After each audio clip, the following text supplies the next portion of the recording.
अस्सलाम वालेकुम students, class 9 physics का लेक्चर नंबर 3। स्टूडेंट, इससे पिछले लेक्चर में आपने फ्रिक्शन के डिसएडवांटेजेस पढ़े थे।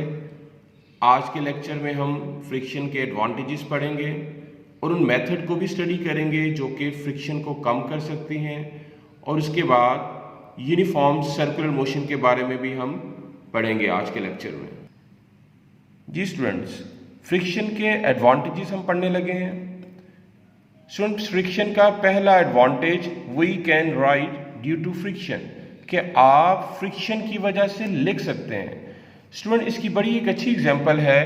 आप पेपर के ऊपर लिखते हो, आपको पता है डेली रूटीन में आप लिखते हो, तो आप बड़े आसानी के साथ कुछ भी पेपर पर लिखना चाहो वो लिख सकते हो, बिकॉज पेपर की जो सरफेस होती है वो क्या होती है, रफ होती है, थोड़ा टेक्सचर इसका रफ सा होता है। लेकिन अगर आप यही काम लिखना चाहें ऑन द ग्लास, शीशे के ऊपर अगर आप लिखना चाहो, तो आप नोट करोगे आप आसानी के साथ इसको नहीं लिख सकते। रीज़न इज डैट कि ग्लास की सरफेस इतनी ज़्यादा स्मूथ होती है कि वो आपको लिखना अलाउ ही नहीं करती। तो इस मीन कि फ्रिक्शन ही की वजह से हम क्या कर सकते हैं स्टूडेंट्स, लिख सकते हैं। Another advantage, we due to friction walk, student ही फ्रिक्शन ही की वजह से हम ज़मीन के ऊपर चल सकते हैं। फिर से वही बात कि अगर आपकी सरफेस ऑयल गिरने की वजह से इतनी ज़्यादा स्लिपरी हो, तो आप चलने की कोशिश करते हो तो आप स्लिप हो जाते हो। इट्स मीन कि जब ऑयली सरफेस होती है तो फ्रिक्शन बहुत ही ज़्यादा कम हो जाती है। तो यही वजह है कि फ्रिक्शन अगर प्रॉपर होगी तो हम आराम से चल सकते हैं।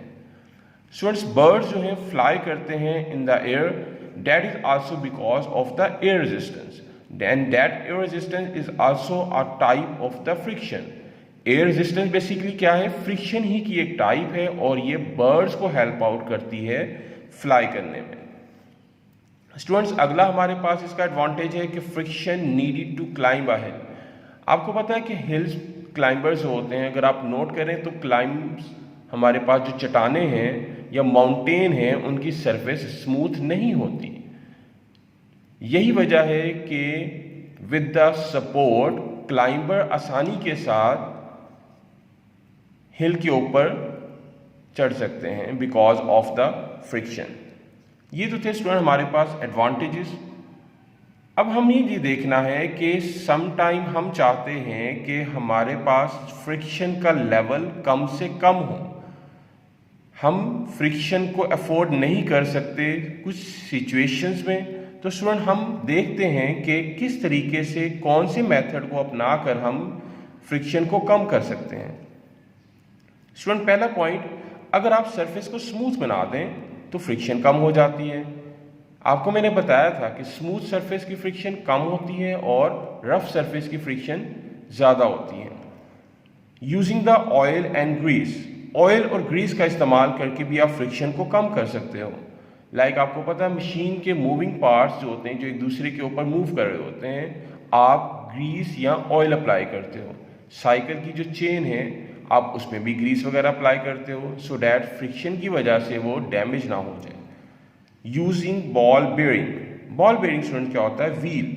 आपको याद होगा मैंने बताया था कि rolling friction is lesser than sliding friction, कि रोलिंग फ्रिक्शन स्लाइडिंग फ्रिक्शन से कम होती है, बिकॉज व्हील का इस्तेमाल करके आप फ्रिक्शन को कम कर रहे होते हो।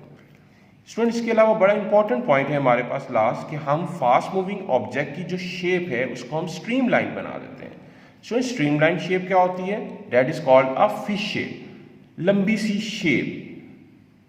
अगर आप ये देखें बुलेट ट्रेन, जिसकी शेप अगर आप देखो एक स्ट्रीमलाइन शेप है, कार का जो फ्रंट शेप दिया हुआ है ये भी स्ट्रीम। तो स्टूडेंट, स्ट्रीमलाइन शेप को इस्तेमाल करते हुए या बनाते हुए हम क्या कर रहे होते हैं, एक्चुअली हम एयर की रेजिस्टेंस या एयर फ्रिक्शन को कम से कम कर रहे होते हैं।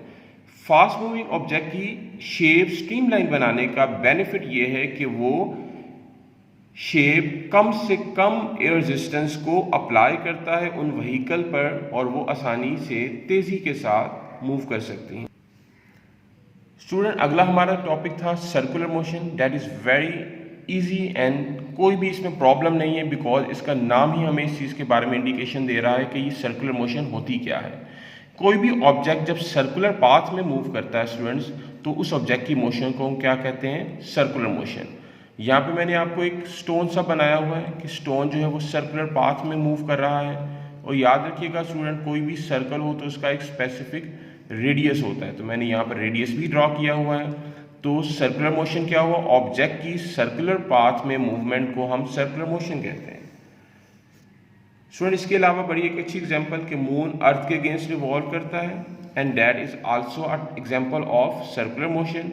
और स्टूडेंट एक और चीज़ बताता जाऊँ आपको मैं यहाँ पर कि मून जो है वो हमारा नेचुरल सैटेलाइट है, मतलब नेचुरली ये अर्थ के अगेंस्ट मूव कर रहा होता है, and that movement is called the.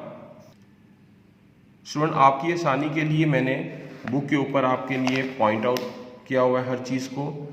Advantages आपको स्टूडेंट नज़र आ रहे होंगे, 1 2 3 and then another advantage that is 4।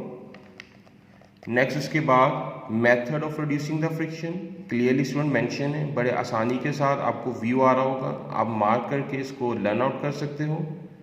उसके बाद स्टूडेंट्स लास्ट जो हमने पढ़ा था circular motion, definition plus example, अगर आप ऊपर डायग्राम देखें जो आपको कंसेप्ट को क्लियर कर रहा है। स्टूडेंट बिल्कुल इसी तरीके उर्दू मीडियम के स्टूडेंट्स के लिए भी मैंने हाइलाइटर इस्तेमाल करते हुए आपको पॉइंट आउट किया हुआ है कि आपने क्या करना है। पहले इसके फ़वाइद हैं फ्रिक्शन के, उसके बाद स्टूडेंट्स फ्रिक्शन को कम करने के तरीके हैं, हाइलाइटर से मैंने पॉइंट आउट किया हुआ है इसको भी। उसके बाद अगला टॉपिक है हमारा सर्कुलर मोशन, इसको भी मैंने अंडरलाइन किए हुए हैं आपके लिए।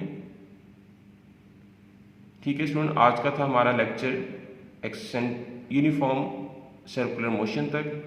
अगले लेक्चर में हम अगले टॉपिक के साथ हाजिर होंगे। अल्लाह हाफिज़।